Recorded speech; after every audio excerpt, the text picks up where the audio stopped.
Chase from the University of Colorado doing a review of flood risk in Boulder. I'm going to stand on this side. All right. Well, so I'm Claire Chase. I'm from the University of Colorado at Boulder, and I am representing my interdisciplinary team of researchers, including engineers, computer scientists, environmental studies researchers, and then communication researchers like myself. So our session is on Sunday at 11 a.m., and it's called Review Flood Risk in Boulder.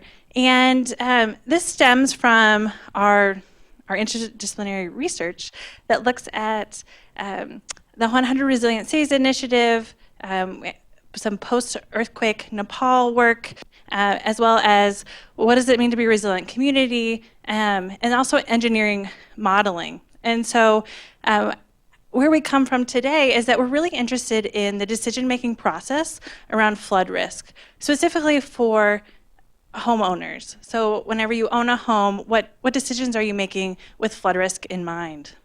So how does this group come together? Well, the way that we define resilience is through thinking about the interdependencies between social, information, and built infrastructures, and thinking about those as critical infrastructures. So again, we're in Boulder, we're considering decision making for homeowners. And yes, this actually isn't a typical presentation, it's a game. So come. So Sunday at 11 a.m., mid-morning, you're probably going to be done with PowerPoints, done with presentations, and you'll want to interact, right? You'll want to chat with your neighbors, work in a group. So we're asking something a little bit different. It is a continuation of our research, so it will be audio and video recorded. And we still invite you. It doesn't necessarily mean that what you're saying is right or wrong, just that we want to hear what you have to say. So when you think about a game, you might have a lot of different perceptions. Play is so important in our lives. However, we're also talking about flood risk. And so we're trying to definitely bring in some information that's already available regarding flood risk in Boulder, but also some new information that is coming out of our research. So whenever you are given flood risk information, what choices do you make? Does it influence where you buy your home? And so we're modeling our game similar to, if you remember the game of life, where you are investing in either a home or a car, and at the same time, things happen. The dice rolls, and something unfortunate happens to you. So we're giving you $1 million, and with play money, I should say, play money, to buy a home in Boulder. And you might think, whoa, that's not going to go very far. But we have actually reduced the cost of homes to mirror flood risk. And so you'll have a couple of options. 2 options within the 100-year floodplain, 2 options within the 500-year floodplain, and then within those, you have options in terms of foundation. So crawl spaces as one option, or a full basement.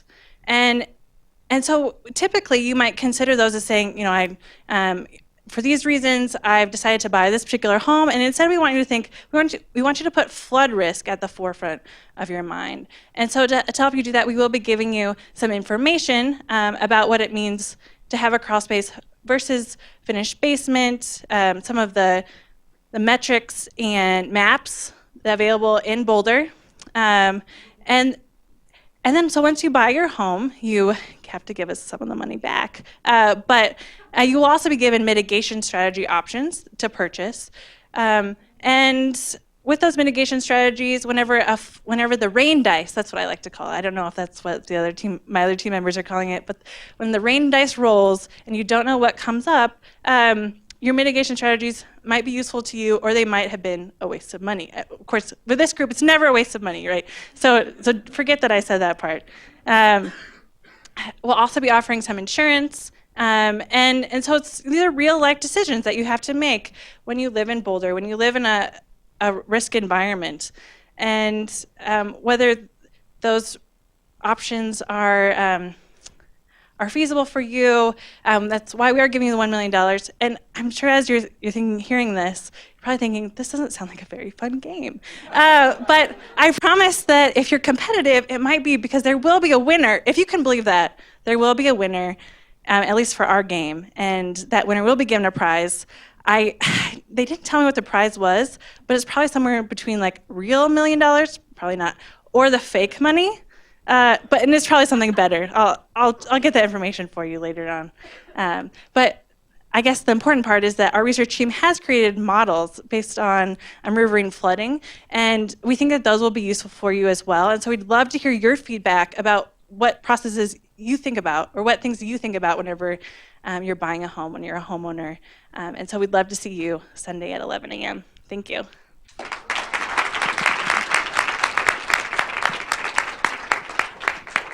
That was remarkably well timed at the end. Well done. All right, next up we have, and I know I'm going to butcher this name, Jennifer Pinsonal, City of Boulder, who's going to discuss Boulder's economic resilience. Thanks.